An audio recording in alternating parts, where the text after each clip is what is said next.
நம்மளுடைய உடம்பு ஒத்து வரணும். இப்ப இந்த பாதையில போனீங்க அப்படின்னு சொல்லி சொன்னா உடம்பு வந்து கண்டிப்பா ப்ராசஸ் ஆகுது. உடம்பு வந்து மாற்றம் ஏற்பட்டாதான் பலன். முன்ன இருந்த உடம்பே நம்மகிட்ட இருந்ததுன்னா இப்ப துவைக்க கொண்டுட்டு போற துணி துவைச்சு அழுக்கு போகணும் தானே. அப்புறம் துவைக்காம நம்ம துவைக்க போய் போட்டு அழுக்கு போயிடுச்சுன்னு நினைச்சா நம்ம எப்படி அழுக்கு போகணும். அப்ப துணி கசக்கித்தான் நாங்க. அப்ப அது கருப்பா இருக்கிறதோ இல்லை ஒரு கரை ஆகி இருந்ததோ இல்லை அழுக்காக இருந்ததோ அது போயிடும். அப்ப போறதுக்கு அந்த துணி மாற்றம் ஏற்படுத்தான் செய்ய. அது மாதிரி துவைக்கிறது தான் இது. எது நம்ம உடம்பு மனம் எல்லாமே வெள்ளாவியில் வைக்கிறது. இது வெள்ளாவியை கேள்விப்பட்டிருக்கு தானே. முன்னெல்லாம் வெள்ளாவி இருக்கும். இப்ப இருக்கிறது தானே உங்களுக்கு எல்லாம் தெரியறதுக்கு வாய்ப்பு நிறைய இருக்குது. வெள்ளாவின்னா என்னன்னு அப்ப அந்த அழுக்கு போறதுக்கு அப்ப அந்த பிரச்சனை வரத்தானே செய்ய. அப்ப அந்த துணி வந்து கசக்கிற போது அதுக்கு அந்த வேதனை வரும். அப்ப அது மாதிரி தான் உடம்பு ப்ராசஸ் ஆகும், மனம் ப்ராசஸ் ஆகும். இது ரெண்டு. அதுக்கடுத்து பாத்தீங்கன்னா தொழில். நீங்க காலையில ஒரு அதாவது சாயங்காலம் உங்களால பண்ண முடியலனாலும் காலையில கண்டிப்பா பண்ணலாம். ஒவ்வொருத்தரும் பண்ணலாம். அது எப்படியாப்பட்ட உத்தியோகத்தில் இருக்கிறவனா இருந்தாலும். ஏன்னா காலையில நேரம் உங்களுக்கு ஃப்ரீ தானே. 5 மணிக்கு வேலைக்கு போறவனா இருந்தா 4 மணிக்கு காலையில எந்திரிக்கலாம் இல்லையா. 6 மணிக்கு வேலைக்கு போறவனா இருந்தா 5 மணிக்கு எந்திரிக்கலாம் இல்லையா. 4 மணிக்கு வேலைக்கு போறவங்களா இருந்தா 3 மணிக்கு எந்திரிக்கலாம் இல்லையா. அப்ப காலையில ஒரு நேரம் 1 மணி நேரத்துல ஒதுக்குறது தப்பு இல்லை இல்லையா. அப்போ அது ஒதுக்கலாம். அப்ப அது தொழில். அப்ப அது சப்போர்ட் பண்ணும். அப்ப இதெல்லாம் பண்ணும்போது என்ன அப்படின்னா உங்களுக்குள்ள அந்த மாற்றம் ஏற்படும் போது உடம்புல ஒரு நோய் இருந்தா விலகும். உடல் நோய் மட்டுமல்ல, மனநோய். இதுல மெயினா பாக்குறது என்னன்னு கேட்டீங்கன்னா உடல் நோய் 2வது தான். முதல்ல இதுல வந்து நமக்கு நல்லாகிறது எதுன்னா மனநோய் தான். மனுஷனுக்கு மனநோய் வந்துட்டா அதுக்கு மருந்தே கிடையாது. எவனாச்சும் இது வரைக்கும் சொல்லுங்க பார்க்கலாம், இந்த மனதுக்கு மருந்து எவன் கொடுத்துருக்கா இப்ப வரைக்கும்? கேள்விப்பட்டிருப்பீங்களா? இந்த மனசுக்கு நோவு வருது, மனநோய்க்கு மருந்து இருக்கா? இல்லையே. இங்க இருக்கு. மனநோய்க்கு மருந்து இருக்குது 200% சொல்லுவேன். மனநோய்க்கு கொடுக்கிற மருந்து தான் இது. இந்த பாடம் உங்களுக்கு நீங்க வீட்டில் இருக்கிறவங்களுக்கு புரியுற மாதிரி சொல்லணும். ஆம்பளை வந்திருந்தீங்கன்னா பொம்பளைக்கு சொல்லணும், பொம்பளைக்கு வந்திருந்தீங்கன்னா ஆம்பளைக்கு சொல்லணும். இது மனநோய் மருந்து தான். மனநோய்க்கு இது வரைக்கும் மருந்து கிடையாது. மனோதத்துவ டாக்டருக்கு இருக்காங்க. அவங்களுமே வந்து அவங்களும் ஒரு மயக்க மருந்தை கொடுத்துட்டே உங்களுக்கு வந்து அந்த ப்ராசஸ் பண்ணுவாங்க. மனநோய் இது மனோதத்துவ டாக்டர். மனநோய்க்கு மருந்துக்கான கிடையாது. மனநோய்க்கு உண்டான மருந்து இதுதான். இது பாடசாலைன்னு சொல்றதை விட மன மருத்துவ ஆஸ்பத்திரின்னு சொல்லணும். இந்த மனதுக்கு கெடுக்கக்கூடிய மருந்து இந்த பாடம் தான். அந்த மனநோயை நீக்கக்கூடிய பாடம் இதுதான். அப்ப இதெல்லாம் இருக்கு. அப்போ மனநோய் நல்லா ஆயிடுச்சுன்னா உடல் நோய் வருமாங்க? வாய்ப்பு இல்லை. மெயின் எது வேணும்? மனநோய் ரெடி ஆகணும். மனநோய் ரெடியான உடல் நோய், உடல் நோய் ரெடியான குடும்ப நோய் ரெடி ஆயிரும். எல்லாத்துலயும் அப்படியே ஒன்னொன்னா சார்ந்தது தானே. மனம் கெட்டு போச்சுன்னா உடம்பு கெடும், உடம்பு கெட்டுச்சுன்னா குடும்பம் கெடு, குடும்பம் கெட்டுச்சுன்னா வாழ்க்கை கெட்டு போச்சு. தூக்கி நிறுத்த முடியுமா? வாய்ப்பு இல்லை. அப்ப இந்த மனதை வந்து வலுப்படுத்தணும், நல்ல நிலைக்கு கொண்டுட்டு வரணும்னா அதுக்கு கொடுக்கிற மருந்து தான் இது. நீங்க அப்படித்தான் பார்த்து இதை வந்து பயணம் பண்ணணுமே தவிர உங்களை வந்து பயப்படுத்தியோ இல்லை இதுல இருக்கிற விஷயத்தை சொல்லாமையோ அது இதுன்னு மொத்தமா பேசி பிரயோசனம் இல்லை. சரிங்களா? ஆனா இது ஒரு மாசம் பண்ணனீங்கனாலே 1 மாசத்துக்குள்ளே உங்களுக்கு ரிசல்ட் கிடைக்குது. அதிகபட்சம் 1 மாசம். அதுக்குள்ளே உங்களுக்கு உங்க உடல் மாற்றம், மன மாற்றம், உங்களுடைய செயல் மாற்றம் எல்லாமே வர்றது நல்லா உணர்வீங்க நீங்க. ஆனா அதுல வந்து பரிகாரத்துல இதை உணர முடியுமானா முடியாது. வேண்டுதல்ல போய் கோயில்களுக்கு போய் வேண்டுதல் பக்தியில அதுல நடக்குமானா அதுலயும் நடக்காது. இது எப்படின்னா நம்மளே உணர்றது, நம்மளே கும்பிடுறது, இறைவன் நமக்குள்ளதே இருக்கிறான்ங்கிறத பாக்குறது, தேடல்ங்கிறது நமக்குள்ளேயே நம்மளை தேடுறது. இறைவன் நமக்கு இறைவன் இருந்ததே நம்ம வந்தா அப்படின்னு சொல்றோம். ஆனா அவன் வேற நம்ம வேற, அதை நம்ம புரிஞ்சுக்கிறது இல்லை. எல்லாமே மொத்தமா பேசிட்டு இருக்க கூடாது. நம்ம அதுல இருந்துதான் வந்தோம் அப்படின்னு சொல்ற உண்மைதான். ஆனா அவன் இருக்கிற குணநாள் நம்மகிட்ட இருக்கா?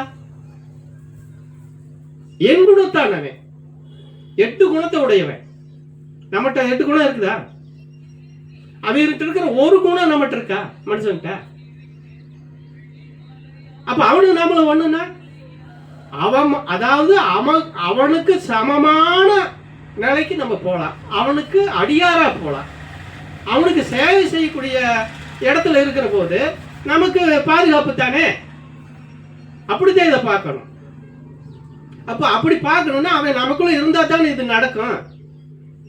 அப்ப அவன் நமக்குள்ள இருக்காங்கிறத எப்படி பார்க்க முடியும்?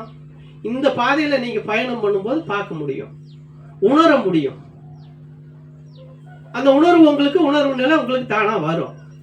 இந்த பாடத்துல கரெக்டா சொன்ன இப்ப நாங்க சொல்ற வழியில நீங்க பயணம் பண்ணும்போது ஆட்டோமேட்டிக்கா அது உங்களுக்கு நடக்கும், உணர முடியும். உணர்வு தான். அந்த உணர்வு நிலையில என்ன ஆகும் அப்படின்னா, நீங்க இப்ப இருக்கிற இந்த மன சஞ்சலம் எல்லாம் போயிடும், மன கஷ்டமெல்லாம் போயிடும், குடும்ப கஷ்டம் எல்லாம் கொஞ்சம் கொஞ்சமா குறையும், குறைஞ்சிக்கிட்டு வரும். எது நல்லது எது கெட்டதுன்னு முடிவெடுக்கிற அடுத்தவங்ககிட்ட போய் அப்பா நம்ம இங்க நமக்கு இப்படி எல்லாம் ஒரு பிரச்சனை இருக்குது, இது என்ன பண்றதுன்னு தெரியாம இதுவரை கேட்டுட்டு இருந்திருப்பீங்க. ஆனா இந்த பாதையில பயணம் பண்ணீங்கன்னா யாரையும் போய் கேட்க மாட்டீங்க. உங்களுக்குள்ளேயே கேள்வி வரும், உங்களுக்குள்ளே பதிலும் வந்துடும். ஒரு மணி நேரத்துல உங்களுக்கு பதில் வந்துடும் உங்களுக்குள்ளேயே. ஓ இது தப்பாப்பா, இது செய்யக்கூடாது, இதைத்தான் செய்யணும், இதுக்கு செய்யக்கூடாது, இதைத்தான் செய்யக்கூடாது, அந்த ஒரு இது உங்களுக்குள்ள வந்துடும். அப்போ உடல் நல்லாகுது, மனம் நல்லாகுது, குடும்பம் நல்லாகுது, நம்ம வாழ்க்கை நல்லா சிறப்பாகுது. அதை காட்டுற வழி, அந்த வழியை காட்டுற, அந்த மார்க்கத்தை காட்டுற இடம் தான் இது. அதனால நீங்க என்னன்னா இதெல்லாம் முதல்ல நாம சொல்லிட்டோம்னா பிரச்சனை இல்லை. சூழ்நிலைக்கு தகுந்த மாதிரி அவங்க பாடம் வாங்கணுமா, அதை எப்படி பண்ணணும், சாமி சொல்றபடி நடக்க முடியுமா, இப்ப இதெல்லாம் இல்ல. மெயினா என்னன்னு கேட்டீங்கன்னா, ஒண்ணு பார்க்க வேணும்னா புலால் உண்ணக்கூடாது. மெயினான பிரச்சனை இந்த பாடம் வாங்கிட்டா புலால் உண்ணக்கூடாது. கடைசி வரைக்கும் இந்த பாடத்தை கடைப்பிடிச்சு போகணும். வீட்டுல அவங்களுக்கு நம்மளும் எடுத்து சொல்லணும். எடுத்தோம் கவுத்தோம்னால அவங்கள போய் பிரச்சனை பண்ணக்கூடாது. அதாவது ஆடுற மாட்டை ஆடி கறக்கணும், பாடுற மாட்டை பாடி கறக்கணும்பாங்க. ஒவ்வொரு வீட்டுகளையும் ஒவ்வொரு மெத்தடா இருக்கு, ஒவ்வொரு மாடலா இருப்பாங்க. அவங்க குணநல, பழக்க வழக்கம், அவங்க வாழ்க்கை முறை இதெல்லாம் இருக்கு. அதை முதல்ல புரிஞ்சுக்கிட்டோம்னா இது ஈஸியா அதுல நம்ம பயணம் பண்றதுக்கு நமக்கு கொஞ்சம் சௌகரியமா இருக்கும். சரிங்களா? ஒவ்வொருத்தருக்குமே இதை அது ஆம்பளையா இருந்தாலும் பொம்பளையா இருந்தாலும் ஃபாலோ பண்ணணும்னா குடும்பத்துல அப்படித்தான். குடும்பத்துல எல்லாம் இது வரைக்கும் முன்னாடி எல்லாம் நம்மளாம் ஒண்ணு சொல்ல மாட்டேன், புலால் மட்டுமல்ல மது அருந்தக்கூடாது. மெயினா மது அருந்தக்கூடாது, புலால் உண்ணக்கூடாது. இதெல்லாம் கட்டுப்பாடு இருக்கு. சரிங்களா? அதெல்லாம் வச்சுதான் நம்ம இதுல பயணம் பண்ணணும் அப்படிங்கிறது. ஒவ்வொரு பௌர்ணமியிலும் இதை நாங்க முதல்லயே சொல்லிடுவேன்.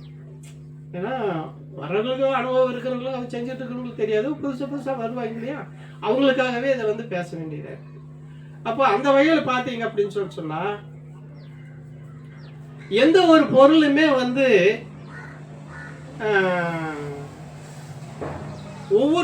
ஒவ்வொன்றுக்கும் ஒவ்வொரு வித்தியாசம் உண்டு. ஒவ்வொன்றுக்கும் ஒவ்வொரு வித்தியாசம் எப்படின்னு கேட்டீங்கன்னா, ஒரு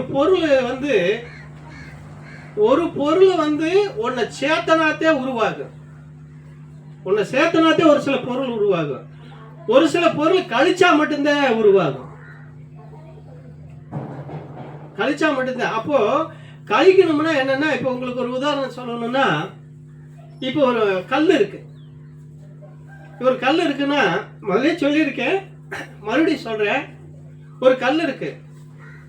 கல்லை பொறுத்த அளவு எப்படின்னு கேட்டீங்கன்னா, கழிச்சா மட்டும்தான் அதுல ஒரு உருவம் வரும். சிலையை பொறுத்தளவு பாத்தீங்க அப்படின்னு சொன்னா, அது கல் சிலையா இருந்தா அது உருவாரம்னு சொல்லுவாங்க. உருவாரம் கேள்விப்பட்டிருக்கிறீங்க இல்லையா? அது சேத்தனா மட்டும்தான் வரும். அதே போல ஓவியத்தை கூட ஒரு உதாரணமா சொல்லலாம். ஓவியத்துக்கு கலர் சேர்க்கத்தான் அது ஒரு ஓவியம் ஆகும். அதே போல ஒரு இசை இருக்குதுன்னா அதுக்கு நாலு அந்த இதை சேர்க்கத்தான் அந்த இசையை உருவாகும். ஆனா இந்த சிலை இருக்கு பார்த்தீங்களா, கல் சிலை மட்டும் கழிச்சா மட்டும்தான் உருவாகும். அப்ப அந்த ஆகாததெல்லாம் எடுத்தா தானே சிலையா உருவாக முடியும். மனுஷன் கல்லா இருக்கிறப்ப நம்ம ஒவ்வொரு மனுஷன் அப்படித்தான் இருக்கிறோம். அப்ப இந்த கல்லா இருக்கிற மனுஷன் ஒரு சிலையா மாறணும். அப்ப இந்த கல்லா இருக்கிற இந்த கல்லத்தையே கொண்டுட்டு போய் கோயில்ல வச்சிருக்கிற சிலையா. அப்ப அதை என்ன பண்ணி வச்சிருக்கிறாங்க? கல்லா இருந்தத ஒரு சிற்பி அதை வடிவமைச்சு சிலையா மாத்தி அந்த சிலையை கொண்டுட்டு போய் அங்க கோயில்ல வச்சு பிரதிஷ்டை பண்ணி வச்சிருக்கிறோம். அதுதான் நம்ம போய் கும்பிடுறோம். இது உயிர் இல்லாதது. நமக்கு உயிரா இருக்குது, உயிர் இருக்குது நமக்கு. ஆனா நம்ம கல்லா இருக்கிறோமே. அப்போ நம்மளை செதுக்கணும். அப்ப நமக்குள்ள என்ன இருக்குது? ஆகாதது நிறைய அழுக்கு இருக்கு நமக்குள்ள, மனசுக்குள்ள. இந்த மன அழுக்குங்கிறது இவ்வளவுதான் இல்லாத அளவுக்கு இருக்கு நம்மகிட்ட. அந்த மன அழுக்கை எப்படி போக்கணும்? அந்த மன அழுக்க போக்குற போது என்ன ஆகும்? கல்லா இருக்கிற மனசு கனிய ஆரம்பிச்சிரு, ஒரு உருவம் கிடைக்க ஆரம்பிச்சிரு உங்களுக்குள்ள. அந்த கல்லா இருக்கிற மனசை எப்படி அந்த கல்லு ஆகாத பாகத்தில உடைச்செடுத்து சிலையா உருவாக்குறாங்களோ, அது போல நம்ம இந்த பாடம்ங்கிற இதை கையில் எடுத்து இதுல பயணம் பண்ணும்போது இந்த ஆகாத கழிவோடு ஊற வெளியே போயிடும். நல்ல மனிதனா நம்ம உருவாகும். அது எப்படி அருளோடு அங்க நிக்குது, அது பேசுதோ, அது இது பண்ணுது. ஆனா அது வடிவமைச்சு அது இருக்கிற பார்த்தாலே உங்களுக்கு பக்தி தானா வருது, கையெடுத்து கும்பிடுறீங்களே. அப்ப அதனுடைய கவர்ச்சி தானே உங்களுக்கு இழுக்கு. அப்போ அது மாதிரி நீங்க ஒரு நல்ல மனுஷனா இருந்தீங்கன்னா, தர்மத்தோட நியாயத்தோட ஒழுக்கத்தோட இருக்கிற போது என்ன ஆகும்? உங்களை பார்க்கற கும்பிடுவானா? கும்பிட மாட்டான். நல்ல மனுஷனப்பா, அவன் எந்த இதுவும் செய்ய மாட்டானப்பா. என்ன கொஞ்சம் கோவிப்பே, அவ்வளவு ஏன், வேற என்ன? அது அந்த கோபம் அவனுக்கு நியாயமா தான் இருக்குது. நல்ல மனுஷன் கையெடுக்கணும் அப்படின்னு தோன்று நம்ம கையெடுக்கிறோம் இல்லைங்களா? இது சாதாரணமா